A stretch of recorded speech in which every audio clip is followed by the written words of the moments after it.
Hello everyone, this is Direwolf20 and welcome to a brand new mod spotlight. This time taking a look at Thermal Expansion. Thermal Expansion was obviously a mod that's been around for a while and was a popular mod in 1.7.10 and it's been updated to 1.10. Woot! I think we can all celebratorily exclaim some woot around that. However, things have changed a lot in Thermal Expansion. Things might look different and a little bit strange to you guys if you are really familiar with the 1.7.10 version, but don't fear, it's all good changes and there's a bunch of really cool stuff. So let's get started taking a look at all the new features of Thermal Expansion for 1.10 of Minecraft. So before we get started, I should mention there's several thermal mods going on here. There's Thermal Dynamics, which is going to be a separate mod spotlight. We will be taking a look at those. They are not released yet. I have an unreleased version of Thermal Dynamics. A few things are changing, but not much. But there are a few tweaks and changes there. So we will take a look at Thermal Dynamics once it's closer to release, but for now, we're not going to be covering it. Sorry guys, but it's there just to support me in case I need like item conduits or fluid conduits to demonstrate some of the features of Thermal Expansion, which is what this mod spotlight is about. There's Thermal Expansion, but then there's also Thermal Foundation. Thermal Foundation is kind of the core component of these mods. It's what adds some of the world gen that's required, some of the metals and materials, and it also adds some tools. So you might notice that there's some sickles and some fishing rods and some bows and other cool stuff that you can get. And then there's a bunch of other items that are going to be used throughout the different thermal mods. So just want to give you the heads up that those three mods are installed, but the focus of this spotlight is Thermal Expansion. So let's get started taking a look at Thermal Expansion. I'm going to start off by showing one of the first machines you're probably going to make, which is like a redstone furnace, right? And we'll talk about some of the features and the way the mod works, focused around the redstone furnace, and then we'll move on to some of the other machines that are available in the mod, and we'll also talk about power gen. So to get started, you're going to need a basic machine frame. Now you might be familiar with this mod and the fact that there might be other machine frames. In this case, there's really just the one machine frame, but we'll talk about how to upgrade these later. You've got gears and ingots and glass. That's basically all you need. Any kind of glass, iron, and a tin gear, which requires 4 tin and an iron, right? Pretty straightforward. You're also going to need a few other things here. Mostly, the only exceptional thing is the redstone reception coil. The recipe here has not changed. It's just a gold ingot with some redstone. That's going to get you your basic furnace. Now, the furnace requires RF power, and Thermal Expansion has its own way of generating RF. You can get different dynamos to generate RF that, basically are ways to generate power. Now I've gone ahead and hooked myself up with a creative energy cell. This doesn't have a recipe. It's only available to cheat its way in for you. This is going to supply power to my machines, at least until I get to the point where I can show you how dynamos work. So this is now building up power. And as we're familiar with Thermal Expansion from 1.7.10, the speed that the redstone furnace runs at is based on the amount of power in its internal buffer. So if it's fully charged up with power, it's going to run pretty quickly. It basically works just like you would expect. It works like a furnace, and it cooks things for you. There we go. It just processed one thing. It uses 20 RF a tick, has an internal storage of about 20,000 RF. And you can see it uses pretty much any other recipe that you would expect from smelting. So anything that you can cook up in a regular furnace, you can cook up in this one. Neat. Now, in the past versions, there were upgrades that you can make to this machine, and those still exist. However, they're implemented in a slightly different mechanic. Instead of upgrading a machine via crafting, what you do is you craft these guys, upgrade kits. There are two different types of upgrade kit. There is these guys, which are hardened upgrade kits, reinforced, signalum, and resonant. So there's 5 tiers of machine, right? There's basic, which you get right here. And then there's 4 upgrade tiers, hardened, reinforced, signalum, and resonant. Cool. And you can see the recipes here. This requires inbar and bronze. This requires electrum and some hardened glass, signalum here, and then resonant. Okay, and we'll take a look at how to make a lot of these materials in a moment. There's another type of thing called conversion kit. Basically, upgrade kits incrementally upgrade a block, meaning you have to have the preceding tier in place before you can go to it. So if you want to get resonant upgrade kit applied, okay, you need to be at the signalum level when you use it. For these kits here, the conversion kits, you don't need that. And the recipes are basically one of each of the preceding kits. Cool. So basically to make this happen, you don't need the preceding tier. It just jumps straight to resonant from wherever it's at right now. Pretty neat. So let's upgrade these because each upgrade tier unlocks something pretty useful. So at the basic tier, we'll notice that we have a configuration tab, okay? And on this tab, we're allowed to import and export items from things like hoppers. So anything that's a blue side, you can pipe items in. So for example, if we had a hopper, you can pipe items into the machine on the blue side. Neat. And the orange side is where you would export things. So if we placed a chest on that orange side, we'll notice that items are going to be allowed to go in there. Now there's a couple of options here for auto input, which currently is unavailable, and auto output, which is enabled. Neat. With auto output enabled, it's going to automatically output its items to the adjacent chest. Cool. So you don't have to have any kind of machine there, or a hopper, or items, or pipes, or anything like that. It'll automatically output. Auto input is currently unavailable. We'll see how to enable that in a moment. Now, if we want to upgrade this machine, we just right-click it with the hardened upgrade kit. Boom, that's all there was to it. The block is now upgraded, and that unlocks a few things for us. First off, auto input is now available to us. So if we wanted to, we no longer need to use a hopper up here. We can go ahead and put a chest on top, and it'll automatically pull from the chest above. Notice now that when I put some cobblestone in this chest, it's going to automatically suck the items out of the chest into the redstone furnace. Cool. So that's one of the things you get by upgrading to the hardened tier. The hardened tier unlocks the ability to have auto input. It also gives you your first of 4 augmentation slots. And finally, you'll notice that your RF power usage has gone up a little bit, and the machine seems just a little bit faster. Augments allow you to add a bunch of other features to a machine. Some augments can be used on multiple different types of machines, others are specific to the one that you're looking at. Those are called specializations. For example, the trivection chamber is a specialization, whereas the auxiliary reception coil, which increases the processing machine speed of machines, is just a regular augment that can be used within it. So for example, if we made ourselves an auxiliary reception coil, place that in your augment slot, and you'll notice that A, you get a larger internal storage of power, and B, energy use increases. But once we fill up this internal power use, you'll notice that your machine's operating more quickly. So basically, this augment, as it says on the tooltip, increases the processing speed of your machine. It also increases the maximum power usage. Basically, it speeds the machine up. Cool. Now, if we were to go ahead and throw the reinforced upgrade kit on there, we'll see a few more things have unlocked. Suddenly, we've given the option for redstone control. In previous versions of thermal expansion, redstone control was a thing. And it used to be an augment. It is no longer an augment. You automatically get redstone control once you get to this tier of machine. Neat. And you can set it to whether or not it requires a redstone signal for it to run. Once you turn on redstone control, it's going to require a redstone signal in order for this machine to run, and given that it has a redstone signal, via, for example, a lever, it will be allowed to run. Turn the lever off, and it's not allowed to run. With redstone low mode, it's going to run as long as it's not getting a redstone signal. Turn it on, and now it won't be allowed to run anymore. And then redstone ignored mode means I don't care about a redstone signal, I'm going to run whether I get one or not. Neat. You'll also notice that you now have yet another augmentation slot, which pretty much allows you to throw another augment in there. Now, if you wanted to, you could throw another auxiliary reception coil in there. In previous versions of thermal expansion, there were several tiers of reception coil. Now it's all the same tier, so it's the same recipe. And once you get this to the top tier machine, you can just throw 4 of these in there for the top speed boost. Neat. Signalum upgrade pretty much just gives you yet another augmentation slot. Cool. Nice. And then finally, there's the resonant upgrade kit, which gives you yet another upgrade slot. Nice. That is pretty awesome. So we've got fully upgraded machine here. We've got 4 augmentation slots. This thing currently operates at 300 RF a tick. And if we were to throw a little bit of cobblestone inside the chest on top, we'll see how quickly it can run with 4 speed upgrades in it. Neat. Now, as mentioned, there are some other upgrades you can throw in here. So, for example, the first one we took a look at was the auxiliary reception coil, which basically just speeds up the machine. And that works in lots of different machines. One that you can also do is augment for secondary output. This is the auxiliary sieve. We'll take a look at that in a minute. But 2 others that you can put into the furnace here are nullification chamber. No, not that one. Trivection chamber. Yeah, that's the one we're talking about. That one's pretty cool. And flux anodizers. So trivection chamber is a neat upgrade. Now you notice on there that it says it's a specialization for the redstone furnace. And what it does is gains an additional food item when cooking food. However, it has a downside: only food items can be processed. And only one specialization may be installed, which means you can't put multiple trivection chambers in here. Only one specialization can go in there, no more than just the one.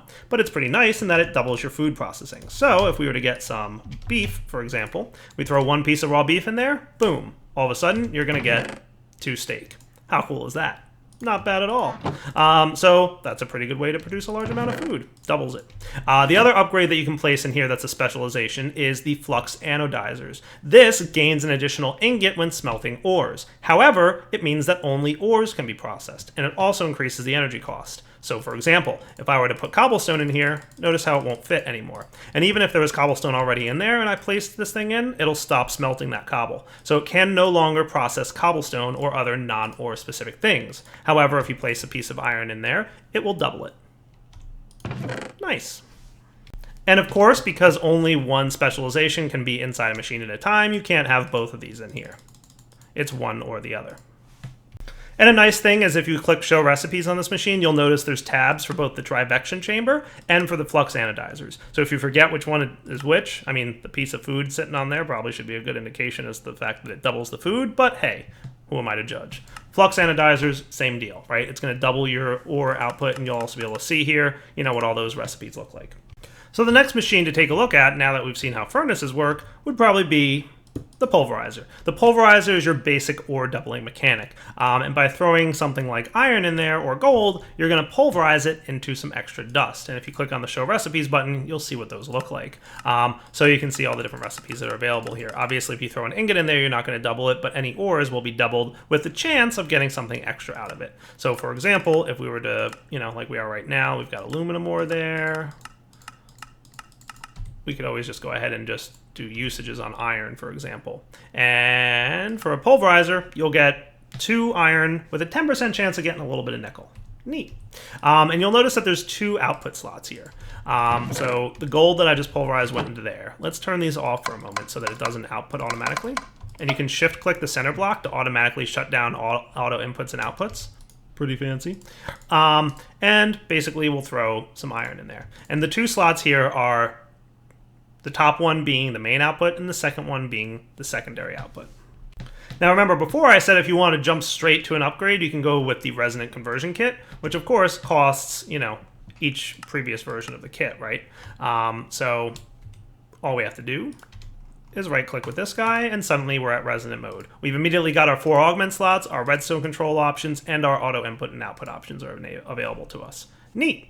Now we can take a look at some of the augments that are available for the pulverizer. One of them being the secondary sieve. Basically, it increases the chances of a secondary product. So if we throw a few secondary sieves in there, we have a much higher chance of getting that secondary product output than we did without having them in there, which is cool. So we've gotten some pulverized nickel as a result of having the 4 secondary or auxiliary sieves in there. Another one to take a look at is the augment for nullification chamber. It destroys excess secondary outputs. What this means is if you are pulverizing a lot of different materials, you need to have both this inventory slot and the bottom one clear before you can pulverize or get some more. So for example, if we were to get a few more secondary sieves in here, let's get ourselves a piece of nickel. Okay, with the nickel in this slot, we are going to be unable to process something like gold because this slot is being currently filled up. If you want to work around that problem, so for example, if this isn't getting pulled out fast enough or if you're not working with it at all, go ahead and throw the nullification chamber in there. It doesn't prevent the secondary output from being created, but if this slot is full, it will automatically destroy any excess. Basically, it allows the machine to run if this slot is full. But of course, it won't allow the machine to run if the top slot is full. Cool? Now, one of the specializations that you can put in here is the tectonic initiator. This is going to increase your yield from ores, which is awesome. However, it comes with a cost. I mean, of course, right? So if we throw out that augment in there, you'll notice all of a sudden you get a fluid tank available inside this machine. Without the augment, no fluid tank. With the augment, yes, fluid tank. Pretty neat mechanic, actually.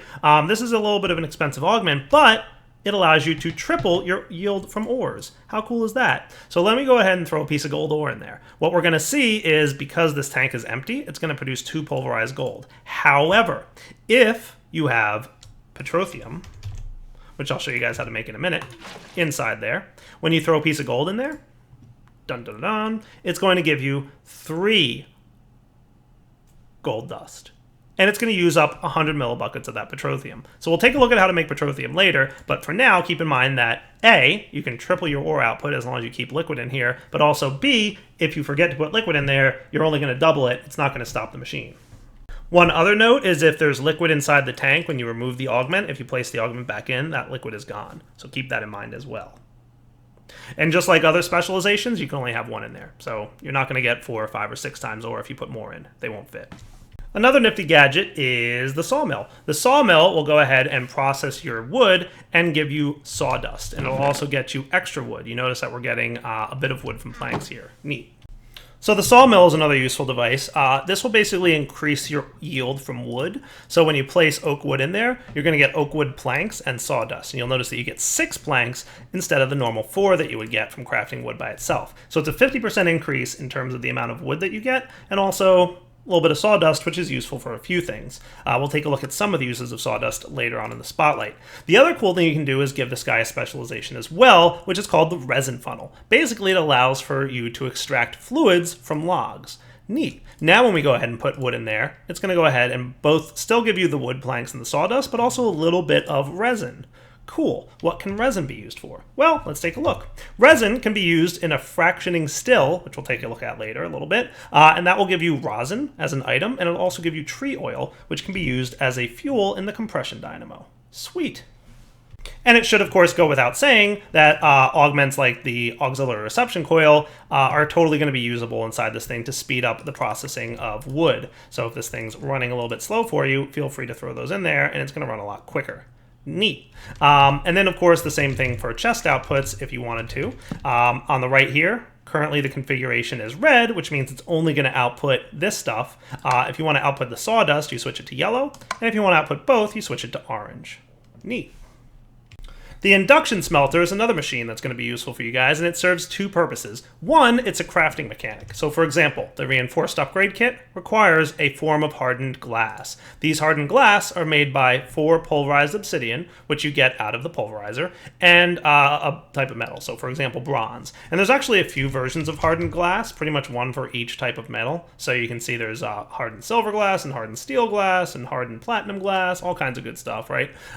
Those different types of glass can be used throughout the mod, all the different mods from thermal expansion, that is, for a bunch of different things. The other thing that induction smelters can do is increase your ore yield. So if we take a look at, for example, iron ore, you can get 1 piece of iron ore plus rich slag will yield 3 iron ingots. So you can triple your ore with this. And rich slag is made pretty much by induction smelting with sand.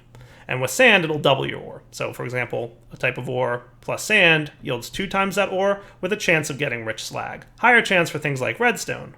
Neat. So different types of materials have different chance. So for example, like that. You can also use cinnabar, which you can use by pulverizing redstone ore or any other types of ores. You have a slow chance of getting cinnabar. The other thing you can do with this one, because there's a lot of things you can do with the induction smelter, is you can actually quadruple your ore output if you go ahead and throw a pyro concentrator in there. So much like the pulverizer had the flux anodizer, which made it go from, the tectonic initiator, which went from 1 to 3. You can go ahead from 1 iron ore to 4 iron ore ingots, but you need some blazing pyrotheum with that as well. Neat. And the button here, flux slot locked, basically that locks down this slot so that only specific types of items can go in there, so that you can, block it from auto importing the wrong type of item. The phytogenic isolator is a pretty neat little machine. Basically, as you can see by clicking on show recipes here, it's a machine that is basically a mini farm all in one. So you can use it to increase the yield of crops. Pretty cool stuff. So you basically give it seeds and it will give you the end result of that seed, given that you give it some phytogrow. There's 3 tiers of phytogrow. So let's do this with basically regular old seeds, right? If we throw a regular phytogrow in there, okay, it's going to grow that seed into, you guessed it, wheat, with the output of some extra seeds. Neat. Now, if you were to throw it rich phytogrow, it's going to give you a better result. Cool. And it also, of course, needs a little bit of water, because, plants need water. Hey, we got 3 wheat that time. Nice. And then there's fluxed phytogrow. Cool. That's going to be a lot more effort, obviously, to get, but if you do it, you'll get a lot more of an output. 5 wheat. Sweet. And, of course, some seeds. Very cool. And you can see your output here, right? So if we were to just do usage of seeds, for example, what you can use them for, you can see exactly here what you'll get with the chance of getting seeds. So 150% chance means you'll definitely get 1, and a 50% chance of getting a second one. Cool. And obviously some water usage as well. Pretty neat. And then there's 3 types of specializations. Mycelium substrate basically allows for the growth of fungi, but nothing else. Allows for the growth of nether crops, or allows for the growth of ender crops. Cool, right? So I won't demonstrate those augments. You should have a pretty good idea of what they do. In terms of the recipes for PhytoGrow, you're going to need some sawdust and some slag. Hey, remember I said you'd need that stuff? And you're also going to need a little bit of niter. You can also get PhytoGrow from pulverized charcoal. So if you want to pulverize charcoal instead of going the sawdust route, you'll get more PhytoGrow per, obviously. But, you know, two different options you can go with. And then still, you're going to need niter and slag. Niter you can get by pulverizing blizz rods or pulverizing sandstone is usually a pretty good approach to doing it. You'll get niter, 25% chance from pulverizing sandstone. Pretty easy to get, not too bad. The rich PhytoGrow is going to require rich slag instead of regular slag, which you can see, remember, we get that from induction smelters. And then the fluxed PhytoGrow, you need to put some rich PhytoGrow into an energy infuser, which we'll take a look at that machine in a moment. The compactor is a brand new machine to thermal expansion. It was not available in versions 1.7 as far as I recall, unless it was added at some point that I missed, but I'm pretty sure this is new. There's two modes for this, press and storage. Okay, in press mode, you're basically going to compress your ingots into different plates, and these plates can be used for things, right? So if we take a look at the uses of an electron plate, or we take a look at the uses of an in-bar plate, okay, so if you want those flux anodizers, you're going to need to press in-bar into in-bar plates, so it's basically a crafting mechanic. The other thing you can do for it, though, is have storage mode, and basically it's going to convert nuggets into ingots, or it can convert ingots into blocks. How cool is that? Very cool. This machine also has its own version of a specialization, which is the numismatic press. Cool. This gives you an option for minting mode. Minting mode allows you to create coins. How cool is that? And these coins, as it says on the tooltip, currency can be exchanged for goods and services. The next machine to review is the Magma Crucible. Okay, Magma Crucibles is another crafting mechanic. It turns items into a liquid version of this. Anybody who's played the 1.7.10 version is familiar with it. You'll get ender pearls converted to resonant ender. You'll get redstone converted into destabilized redstone. You can also create lava out of this. So obsidian can be used to create lava, and among other types of liquids. You can also get lava, a small amount, out of cobblestone, but of course it takes a lot of power to do that, and a lot of time. Netherrack can also be a source of lava. So pretty much the way you're going to get certain liquids is through this. Remember we mentioned earlier the, here it is, tectonic petroleum. So this is the way that you get that stuff, given that you make some petroleum dust, which is going to require pulverized obsidian, clay, redstone, and basalt's powder. Basalt's powder is an item drop from monsters that are added by Thermal Foundation, or you can craft it using a fluid transposer, which we'll take a look at in a moment. You need to infuse obsidian with a little bit of redstone, and you'll get that basalt's powder. Cool? The fluid transposer does exactly what its name says. You can use it to fill up items, or you can use it to craft things. So you can go ahead and use it to or you can use it to empty things as well. So if you want to extract liquids out of something or insert liquids into something, you can also use it to craft things like mossy stone bricks, and you can feed destabilized redstone into pulverized obsidian to get basalt's powder. You can also use it to fill up florbs, which we'll take a look at in a little bit. You guys remember florbs, right? Cool stuff. You can use it to craft blaze powder. Just a couple crafting mechanics that are pretty useful, as well as some other things. So definitely check out the uses of the fluid transposer. Pretty neat. Next on the list of new machines is this guy called the fractioning still. Basically, you feed it power, and it's going to go ahead and turn some types of liquids into other types of liquids, making them better for you. That's the long story short, right? So liquefacted coal, for example, which you can put pulverized coal into a magma crucible to get some liquefacted coal. What can we do with liquefacted coal? Well, we can use it in a compression dynamo. We'll get about 500,000 RF from it. Or we can throw it into a fractioning still and get ourselves naphtha? I don't know. That gives you about 1.25 million RF from it. Nice, so that's obviously an upgrade. But we can fractioning still the naphtha up to refined fuel. We'll even get a little bit of sulfur out of it. And the refined fuel will give us 2 million RF. So you can basically refine your liquids into better types of liquids to generate more and better power. That's what the fractioning still is for. Just go ahead and check through the recipe options here. This is also where we saw earlier how to get resin turned into tree oil. That kind of cool stuff. Neat, right? The energetic infuser is a very straightforward device to show you guys. Basically, it allows you to charge items that can store RF power. There's one note to put in here. There's the flux linkage concentrator. Allows for rechargeable items to be charged very rapidly. Will not exceed the charge rate of the item itself. It's basically a specialization that speeds the machine up, makes it charge things a lot quicker. So I won't demonstrate that because it's a pretty straightforward machine. Another one to show you is the Glacial Precipitator. This is a machine that you might be familiar with from the past. It allows you to create snow, water, or ice, given that you have a little bit of water. So snow, snowball, or ice. Basically, it cools it down and makes snow, or if you choose, you can tell it to make regular old snow or ice. Cool, right? Not bad at all.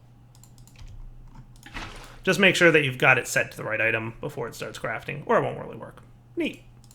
Glacial Precipitator, pretty straightforward. And then the final machine to show you here for now is the Igneous Extruder, which again uses a little bit of power, and you need to combine two liquids in this one.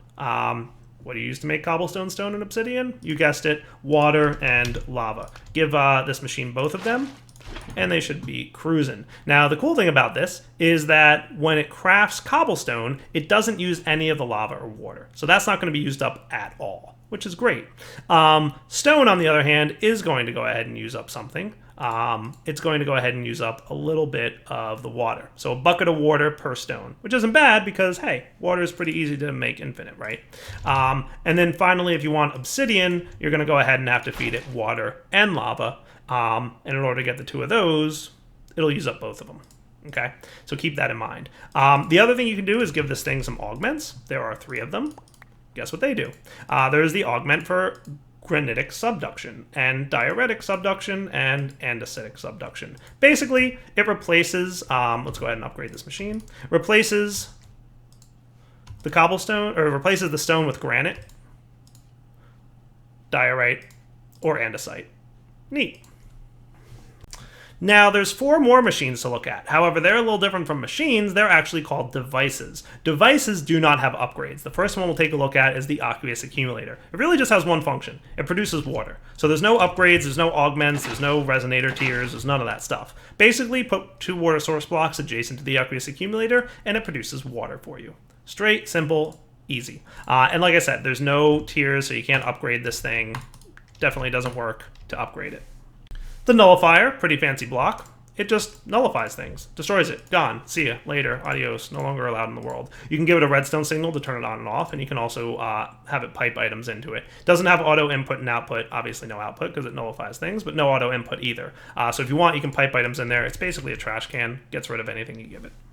Next up is this nifty gadget called the Thermal Mediator. Again, it doesn't have any upgrades available to it. What it can do, on the other hand, is rapidly, well, not so much rapidly, it can increase the speed of machines that are adjacent to it. So you can see on the tooltip, cools down adjacent blocks, improving their speed. Just fill the coolant and watch it work. The numbers I got from King Lemming are about 5% speed increase if you give it water, but about a 25% speed increase if you make it, or give it gelid cryothium. So basically, having this thermal mediator next to a machine like a furnace, or any machine from thermal expansion, including dynamos, will cause it to run about 25% faster if you're giving it gelid cryothium. It's hard to see on the UI, so I'm just going to go ahead and put these in here. You see how quickly the arrow's moving? It's a little bit hard to see, but it's definitely a little bit faster. And if you notice the counts of stone that it's producing here, we've already produced 20 stone over here and only about 15 over here. So it does seem to be about 25% faster. The tip is that you can also throw more of these on each side, and it uses that gelid cryothium pretty slowly. So if you think about it, you can probably have up to 100% speed boost, or maybe even 150 speed boost if you put it on all 6 sides of the block. Sweet. This block, the Arboreal Extractor, will go ahead and produce resin for you. All you have to do is have it next to a tree. Neat. Pretty much just runs forever, slowly but surely. By the way, pro tip, spruce trees, a little bit more resin than other tree types. Alright guys, I'm going to call this a wrapping up point for part 1 of the Thermal Expansion Mod Spotlight.